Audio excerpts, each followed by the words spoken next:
Hello everybody, this is Ken Faulkner, and I think you probably by now know what time it is when you see the teardown mat. Got the bit driver, got the Faulkner 5.9 for the week. You know what time it is. Yeah, it might be a little bit risky today though. It's one of those days. Got home from work. I'm tired. I'm tired. I know we've all had that, and I kind of been relaxing a little bit, but I got a timeline here. I only got a week with each knife, and I maybe was not necessarily a great decision to add the tear down and the cutting test and the sharpening all in there because it gets a bit hard, especially since I got some other ones to throw in the midst. So yeah, we're gonna try this one and we'll see how it goes. It's funny. I was thinking about what we've done so far. Right, we've done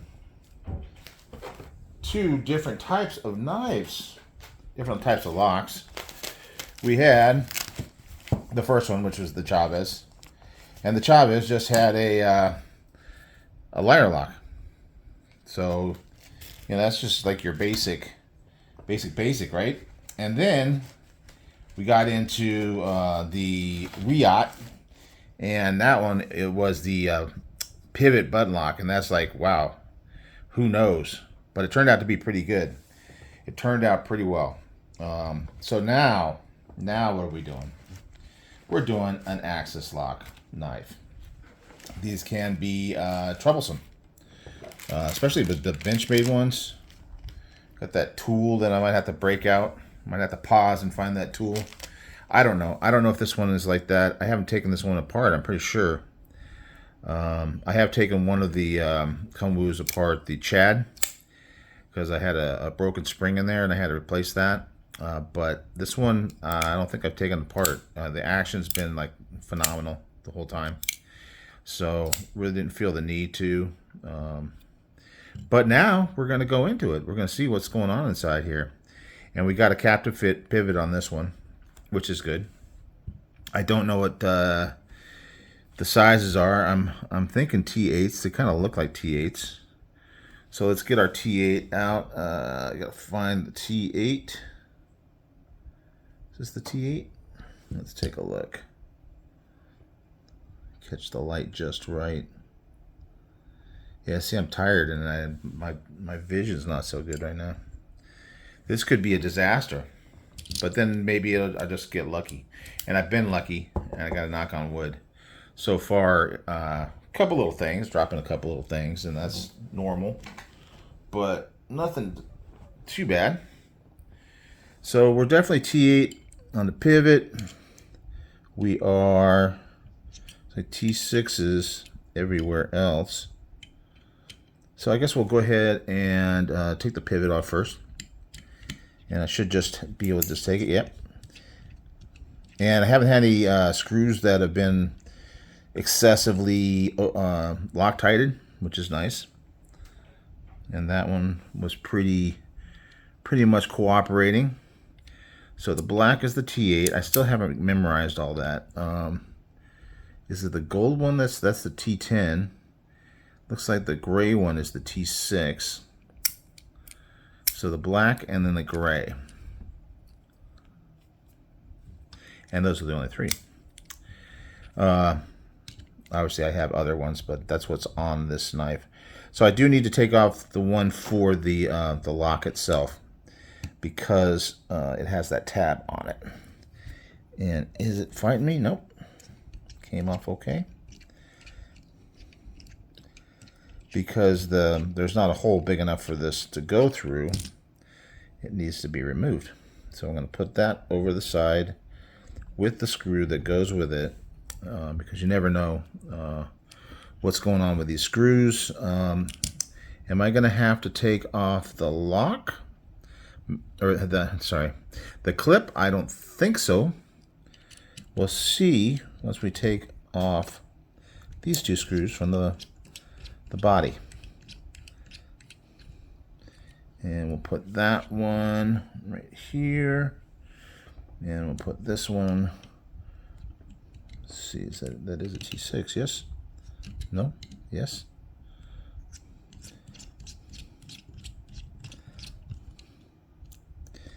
Now, I've warned you that if things go south, that we may end up dropping the video off with it still disassembled, and I might have to reassemble it off camera if it's just too crazy. Is it gonna pop? Is it gonna pop with the clip still on? You know, some people like to just take everything off, but for me, I would prefer to not have to do that. So is it just because of the axis lock that I'm having trouble? Or is it because of the clip still screwed on? I guess I'm going to take this clip off just in case. It shouldn't be that bad, as long as the screws don't give me major problems. That one was a little tight. Definitely came out. This one is a little tight, but hopefully we just take them out and leave them in the clip. Yeah, look at that magnetic thing. It's giving me trouble. The screws, I want the screws to stay there, but they want to come out with a magnet. So we got it left in the clip there. We'll put that up there and hope it stays in place. Probably not. And now let's see. Let's see what happens. Okay, it seems like it's coming off a little easier now. Yep. We're off. We're off. Okay. So scale number 1 is off. So not only is the scale machined out for weight reduction. You got a little, okay, it's a little schmutz. I'm gonna clean that off. The scale is also, but the scale is still on. No screws holding it on, but there is this kind of a washer sort of thing where the spring is attached, and that is going to have to come off in order to take the knife completely apart. So like a little bit of a rust there. I don't know. Let's go ahead and get some alcohol and a microfiber, or whatever they call these things. I have trouble with names on a good day. I'm tired. It's going to be even worse. So first, let's get this little bit of stuff right there. I don't know why it's in that spot. It looks like it's got a little rubbing there. Maybe that has to do with the spring rubbing across that. But we'll get it clean. Might as well, since it's apart. And pardon me if I'm going off camera. It's a real skill, and my camera is not really that great for working around, and I'm more concerned about losing parts here. All right, so the spring is going to get a little crazy. I'm going to take this one off. Okay. And looks like maybe this whole thing will come off together with the spring. That'd be nice for the lazy disassembly. There you go. Lazy disassembly. That's the way. Now we can take this this liner off. Look at that. Nice. Does need to get wiped down, so I'll do that.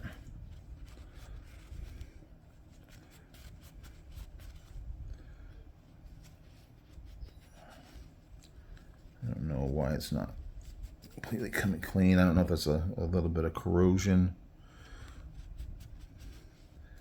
but it's probably not a big deal. It's a very thin liner, actually, relatively. But there it is. As cleaned up as I can get it. All right. So that goes with this guy, and like this guy, like that. All right, backspacer.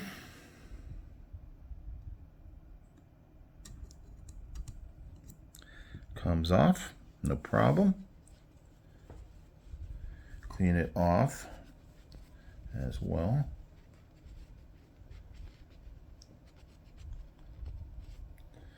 So there you go. You got your lanyard spot. You got a couple places for the barrel spacers or standoffs, or whatever you want to call them, and a cool machining on the gear type look. Very nice. How was that? That was like, you can see it. So it was like this. So it's long that way. Okay. What else? Now we're going to take the blade off.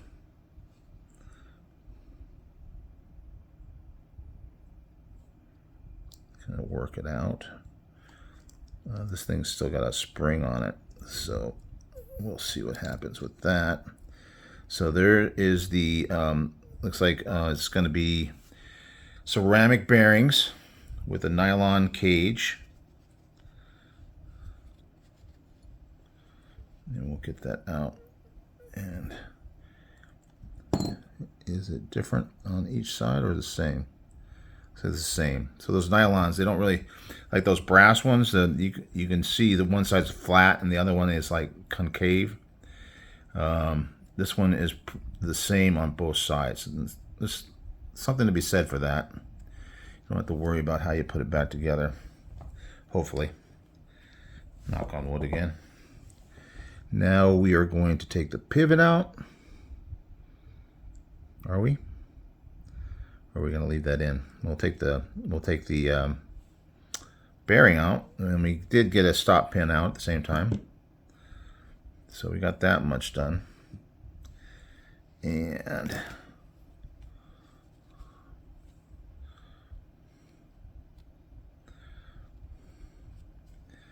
so the question I have to ask myself at this point,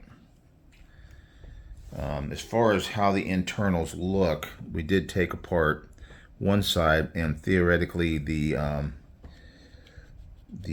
Omni spring, or not the Omni spring, what is it called? The Omega spring. It's going to be the same on both sides. So maybe, just maybe, I don't go as far as to take off this other liner.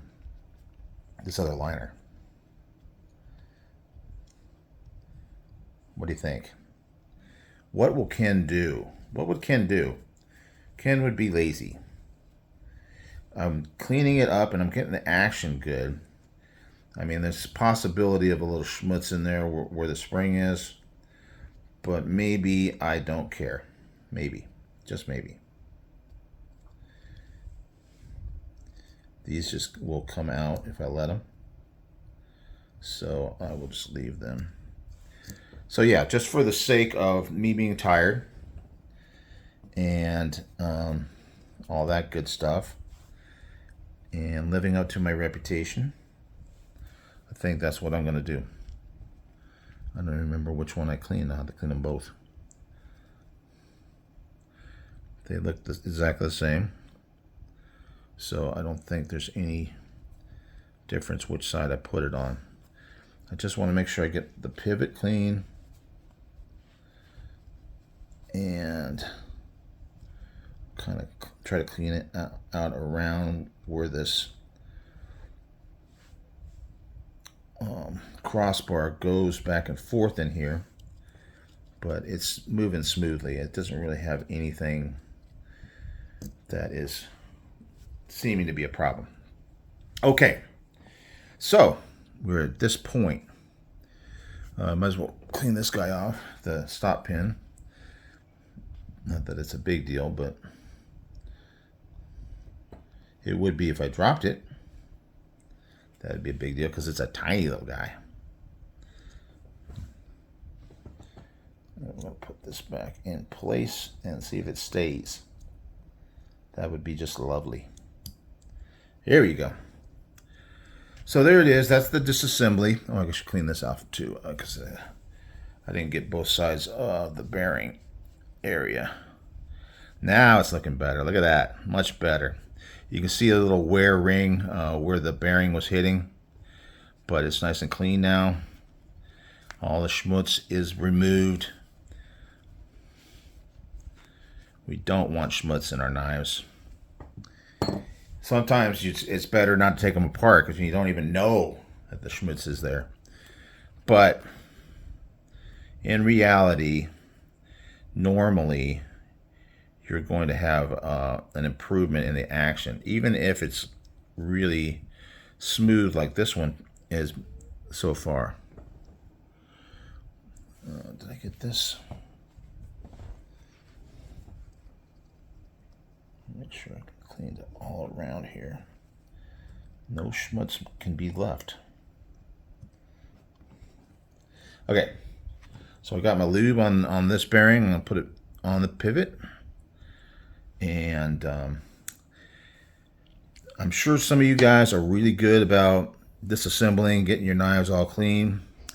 There may be some of you out there that are just not really that into doing it for the same reason that I'm a little bit worried about it, because you don't want to cause a problem with your knife. And all these little pieces, you never know. Either way, I get it. I get it. Put a little lube in there. Lubing is a whole philosophy unto itself. Some people like more lube. Some people like just a little. I used to lube up majorly, and I've kind of cut back. Okay, so this dude here is... I just pull it back for now, and that's when it locks in. So you see, when the knife is completely open, what's happening is the crossbar lock is in this position, and it's on that flat right there, and it'll stay there until you pull it back, and then it's got that whole way to go before you get back to the closed position. And then this is where that spring motion allows it to open, but it does hold it closed. And then it goes all the way around, and then it locks solidly until you pull it back. Okay, I'm gonna put this guy back in here. So the mystery of the axis lock or crossbar lock is just that. We are going to lube our... Now we don't have a detent on this one, so we really don't need that other... I got the heavy lube, what do you call it? The KPL heavy. Usually put that on a detent, but we really don't have a detent ball on this one. I think I need some more lube. I don't think I got enough. There we go. That's plenty. That's plenty. I think I kind of saw Lefty do this, where he kind of rubs it between his fingers, and that's kind of the technique I've adopted. It seems to be a little more precise. All right. So those internals are on. The back spacer is now going on, and we did notice that the long side was on the top, so we got that back in position. Now we have to put on the liner by itself, because the spring is between the liner and the scale. The liner being what's next to the knife, and what would be used for a liner lock would be part of that piece of metal cut away for a locking bar. But in this case, we have the spring, the Omega spring, which I always call the Omni spring for some reason. And that's popping right on. And then we got to get this spring to sit with a little curved, it's got a spot that curves down. Let's see if I can do this without messing it up. So you see how it stands off a little bit. A lot of you already know this, but it stands off a little bit there. It's bent 90 degrees right there. And so we're going to spring this over until it gets into the hole. Now, you do have some knives where they have multiple holes to choose from. This one is pretty soft, meaning that it doesn't take a lot of force to push the lock over. That's something that I have noticed about this one. And if it had multiple ones, you might be able to make it stronger. It doesn't bother me. I'm not super picky about it. Some people are. Sometimes they're just really hard to pull back, and that can be a problem, especially if you have like arthritis or something like that. I don't think you're going to see that on this knife. I don't think you're going to have that problem. All right, we're getting close here. Now you can see where the clip does screw into the liner, so that's why I did need to take off those. So the two body screws are here, and then the clip screws are here. And there is no reversibleness about it, so we don't have those holes in the other side. So if we have this part, I mean, obviously the shape has to match up to the whole design of the knife, so you wouldn't mess that up. And then these two holes will match up with those two holes. And we'll go ahead and pop this on because I think we're clean and ready to go. I don't do any lubing on my locks. I know that like with a liner lock or frame lock, you can actually get some lock stick if you lube up your lock. I don't know if it happens with a crossbar lock, but I'm just not going to mess with it because I haven't had any problem. And like I say, it's kind of a light touch on it, so it's not like it needs extra lube, I don't think. I'm going to go ahead and put let's do the pivot first. And I remember I said it was the black one is the T8 and the gray one is the T6. So now that I remember that, I think I'll clean this guy up a little bit.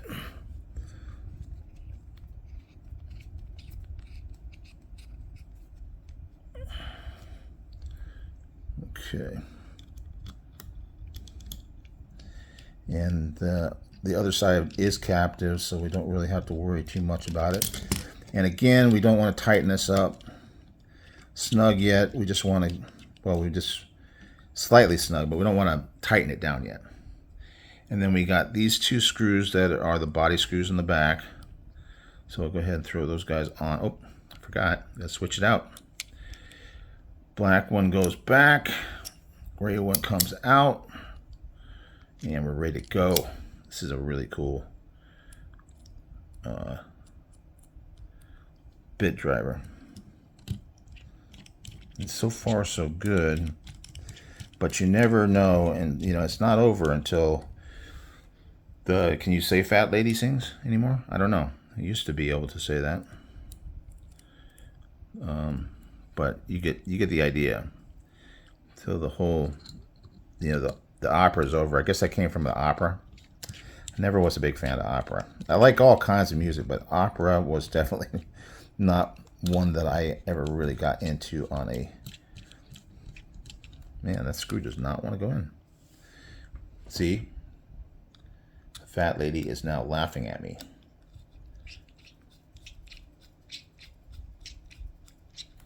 Why would it not go in? Is this one longer than the other one? Let's check it out. Maybe there's a short one and a long one.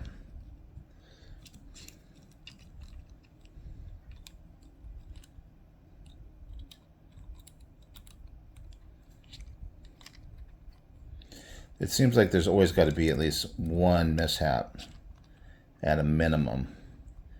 I gotta just get that loose. Just want it loose. Looks like the same size.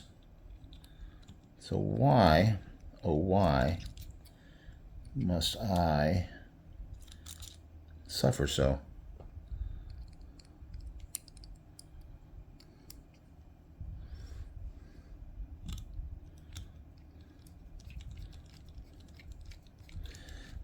Well, that seems to be going in. Now we'll see if this one will go in on the other one.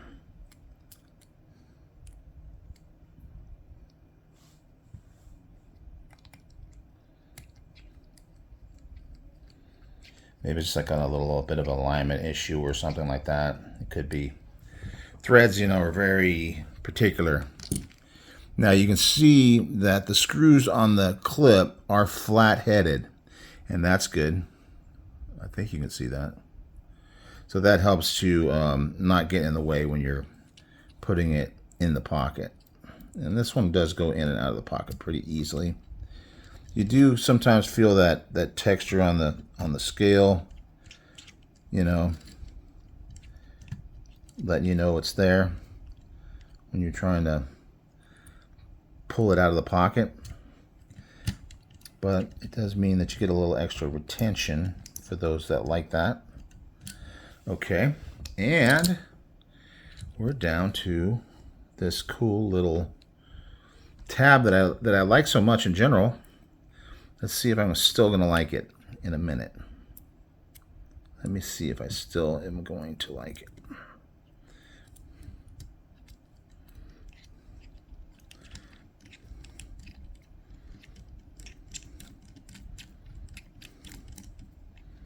Alrighty. So we got all the screws in, so we'll go ahead and get these closer to tight.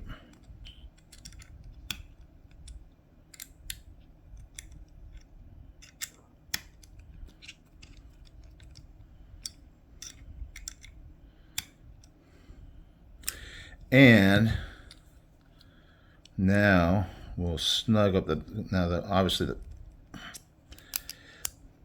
the pivot, you don't want to go too tight on it, but we want to just make sure that it's not loose and to the point where anything is going to not be locked in where it's supposed to be locked in. Let's just give it a little feel here. And we're definitely sloppy. So we should have a little bit more. Oh yeah, it's super loose there. So I think it was a little bit, something just wasn't quite dropped into place. Okay. Now I think we're close with that one. We're gonna finish up the other ones. Come on, come on. This one feels sloppy. Yeah, so there's a lot to tighten up on that one. Okay, and we'll go ahead and just check the other side as well. Make sure there's nothing loose here. Oh! Huh, I wonder why, because it does have a tab. Well, regardless, it does have a tab like it was reversible, and I think I said that in the last review, so maybe I just didn't see it because the tab was in place. I don't know. I'm still working on kind of getting my technique down on this stuff. Alright, so let's see how it feels. It's open and closing well. Feels solid.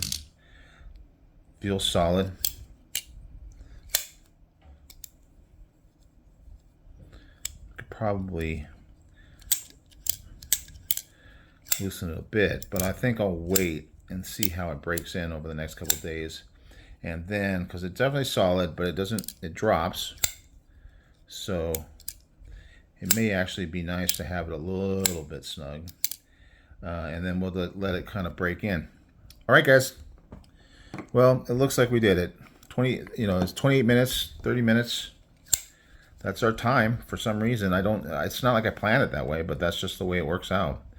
We've got that beautiful grind. Look at that. That is just a beautiful knife. I just love the artistry from Kung Wu. They make a great knife. Great designs. Man, it feels solid. I like that. It feels solid. There is a little difference. It didn't seem like there was much lube on there, and now there definitely is more lube. Wow. Good. Every time. Each time that I've taken one of these Faulkner 5s apart, I've felt a difference, and it's good. All right, bits are back in place, ready for the next one. All right, so let's do it, because it's been enough talking, and we didn't have a disaster, and I'm tired, and I'm ready to be done. So Thanks for watching, and I'll see you on the next one.